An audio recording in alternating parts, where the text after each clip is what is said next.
ఈ మధ్యకాలంలో వరుసగా జరుగుతున్న ప్రమాదాలివి. వారి కలలను వెంట పెట్టుకుని బ్రతుకుదెరువు కోసం బయలుదేరి వెళ్ళిన వారు కనులు తెరిచేలోపు మంటల్లో కాలుతూ కన్నీరు పెడుతూ కనిపించని లోకానికి వెళ్ళిపోయారు. వారితో పాటు ఆ మంటల్లో వారి కలలు కూడా కనుమరుగైపోయాయి. ఆ కర్నూలు బస్ ఇన్సిడెంట్ మర్చిపోకముందే ఆ తర్వాత చేవెళ్ల బస్ యాక్సిడెంట్. కొందరి కుటుంబాల కడుపు కోత. ఎవరు వాళ్ళ కన్నీటికి సమాధానం, ఎవరు వాళ్ళ బాధకి బాధ్యులు?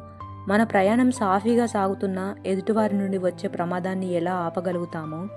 భయాన్ని మరచి విచ్చలవిడిగా కొందరుంటే వెళ్లే బాట సరిగా లేక కొంత ప్రమాదం. నిన్నటికి నిన్న బిల్లాస్పూర్ ట్రైన్ యాక్సిడెంట్, ఈ మధ్య ఒకటి పోయేసరికి ఇంకోటి ప్రమాదానికి గురవుతూనే ఉన్నాయి. ప్రయాణాలు చేద్దామనుకున్నా భయపడాల్సి వస్తుంది. రోడ్డు మీద వెళ్లే ప్రయాణాల్లో భద్రత లేదు, రైల్వేల్లో భద్రత లేదు. ముగ్గురు కూతుళ్ళని కోల్పోయిన తల్లిదండ్రుల ఆవేదన, కొడుకు కోడలు మనవడు మనవరాల్ని కోల్పోయిన ఆ తల్లిదండ్రుల ఆవేదన, తల్లి కూతుర్ని కోల్పోయిన కుటుంబం, ఇలా చెప్పుకుంటూ పోతే ఎంతమంది కుటుంబాలు కన్నీరు పెట్టుకుంటున్నాయి. ఎవరూ తీర్చలేని లోటు జీవితాంతం ఆ కుటుంబాలకు గుర్తుండిపోయేదా చోటు.